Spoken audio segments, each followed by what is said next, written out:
A day in my life as a grade 5 student. Madalagang tutor. Aray ko! Ayan nga guys, nakikistate na pala ako dito sa bahay namin. Ayan nga, ang liit-liit nga lang ng space ng bahay. Kaya, okay lang yan. Ayan guys. Ano ba yan? Ang boring. Ano nga man ako? Pakunti dito. And close the words. Ah.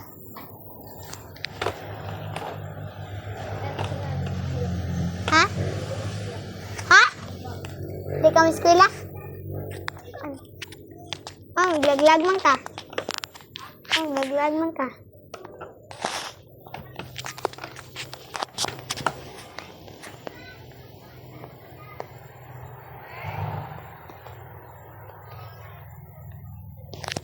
Kasi ito guys is the ulcer siya dito. Dito. Hindi ko alam sa kanya. Wait lang. Ikot-ikot ako dito. Like parang ini. Ikot.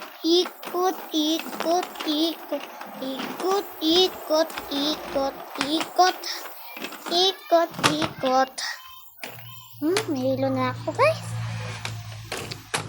Kanina pa ako nag-skate. Tanghali hanggang gabi.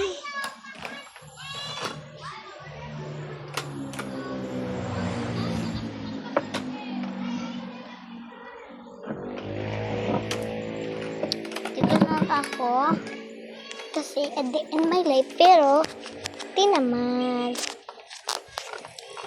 Guys, ang boring talaga dito ng bahay namin. Wala akong mama. Kailan yan? Kabrod naman yung mama ko. Tingnan nyo. Malalaman nyo kung pag meron akong views sa TikTok ay sa YouTube is magbibisaya na ako. Guys, ko alam. Bukas magbibisaya na ako hanggang pagkatapos ko vlog. Okay. Naman na ako, yun lang. Bukas na naman. Bye-bye. Eskwela ko pala bukas, no? Bye, guys. A day in my life again. A day in my bukas. Bye-bye. Bye-bye.